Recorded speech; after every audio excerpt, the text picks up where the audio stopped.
Python can be used for automation tasks in GIS Pro. In this video, we will see how to write and execute Python codes in ArcGIS Pro environment. This is an introductory video on getting used to Python codes. So let's get started. First, open ArcGIS Pro, then go to the Analysis tab. Then under Python, we have two options. One is Python Notebook and another one is Python Window. First, let's click on Python Window. You will find a Python window which you can move as well. Also, you can dock this to the window. In the bottom of the Python window, you can write your code. So let's try. Let's add 2 plus 5 and press enter. You can see that the 2 plus 5 equal to 7 is shown here. Here you can execute each line at a time, but if you want to execute multiple lines, you can do that. So let's try that. A equals 7 and press shift enter. The key combination shift and enter will take you to the next line instead of executing the line. Now let's try another one. A equals 25 and now you can also use enter. Print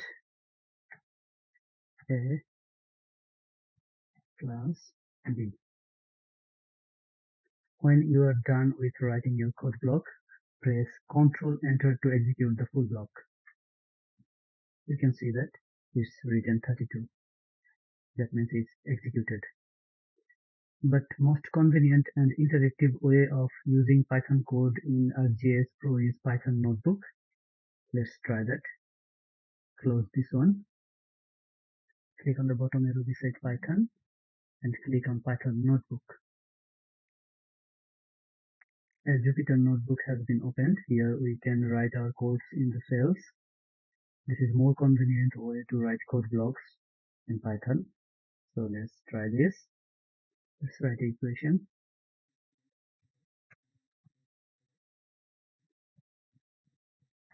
Now we can execute this code block using this play button.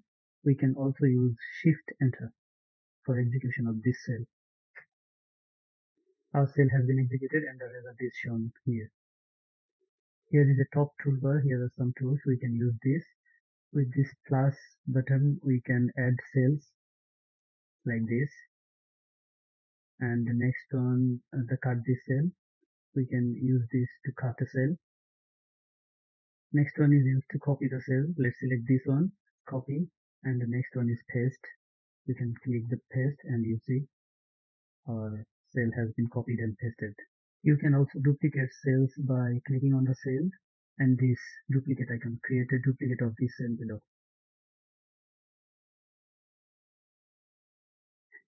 Now let's see how to remove our cell output. If we want to remove the output of this cell, just right click on here and clear cell output. Our output has been removed. If we want to remove all the output of all cells, just right click and click on clear outputs of all cells. All outputs of all cells has been removed. Now let's click on this cell and if we click on the run button, only execution of this cell has been done. Others remains as those were. Now if we want to execute all cells, we can use this button, run all cells. Click on this and you can see that all cells have been executed. When we write code in any cell, if we make any mistake, we can go back by undo. And if we want to redo, we can use this one. In Notebook, we can use 3 types of cells. These types of cells are code cells, and 2 other types of cells are markdown cells and raw cells. Let's add a cell, and if we click on the code to markdown, this cell has been converted to Markdown. Markdown is basically used for writing description, bold text, headline, italic text, items, and lists and other things. Let's do some Markdown text here. Let's add a heading first. For heading we need hash heading 1, and you can see that our heading has been shown in bigger font. And if we want, we can make smaller headings. For that we need to increase the hash sign and heading 2. If we want bold text, we can use double star, bold text, and double star. And if we want italic text, we need using single star.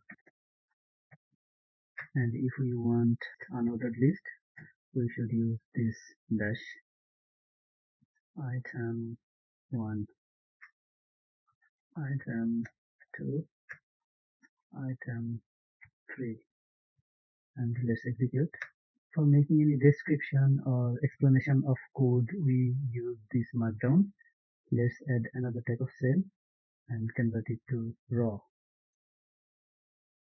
This raw cell is used for writing codes, but it is only for display, not for execution. Let's copy this and paste here. You can see that the code is written here, but not executed.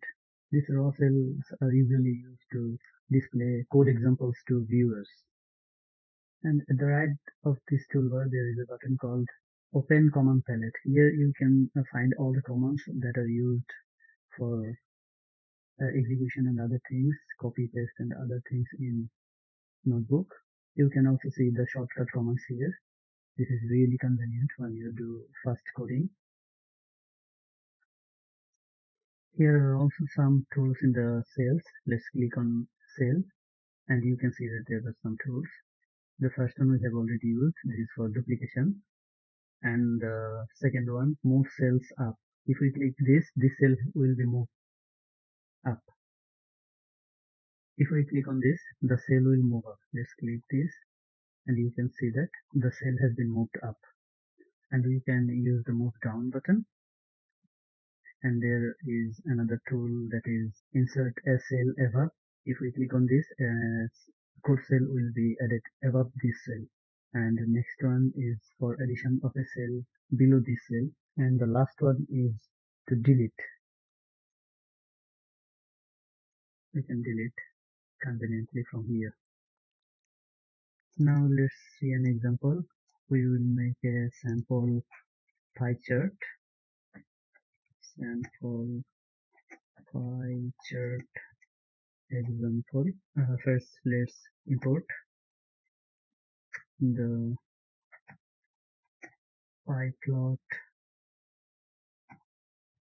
matplotlib.py plot as plt. Now if we want to execute this cell, we can use Control Enter. And if we want to execute this cell and go to the next cell, we can use Shift Enter. Let's see Control Enter. You can see that this cell has been executed, but we are still in this cell. But if we click on Shift Enter, then this cell will be executed and we go to the next cell. The cell has been successfully executed, otherwise error message would have been shown. We can execute this markdown. Now let's add some sample data. Levels equals agriculture, then urban, then forest, and then water. Sizes for the chart 35, 25, 30, and 10, which makes 100. We have a type there. Let's make it sizes. We want to show 4 slices in our pie chart, and we want to explode the first slice for highlighting. Let's make an explode variable. The first one should be 0.1 and other will be 0. The first one will be a little bit exploded and highlighted. Now let's mention 4 colors for 4 slices. Red, green, blue, and orange. Now let's execute this one and create a pie chart. First, let's define the figure size. plt dot figure fig size equal to 6 by 6. This will make a 6 inch by 6 inch figure for our chart. Actually, this is the canvas for the chart, and it will be 6 inch by 6 inch. Now let's make the pie chart. plt dot pie. First, we need to input the data value, that means size of each slice, which we have defined in the name of sizes.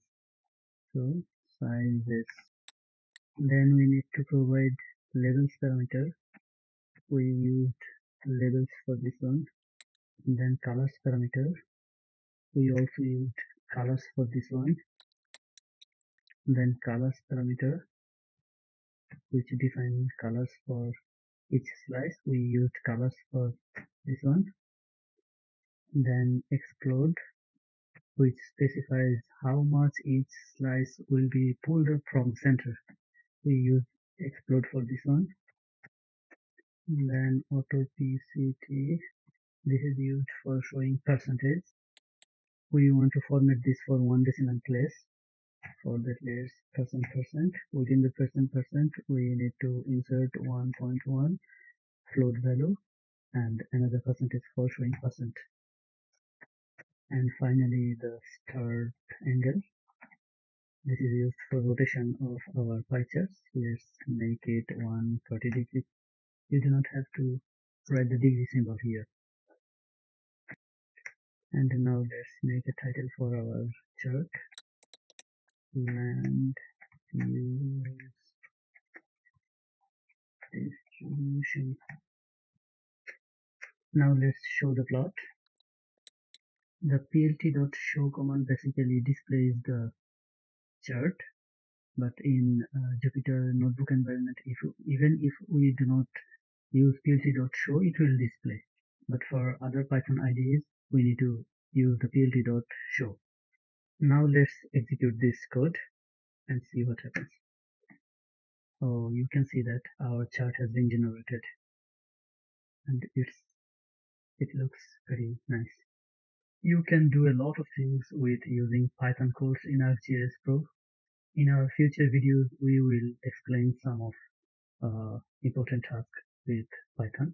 If you like this video and want this type of videos in future, please like, comment, and subscribe. Thanks for watching.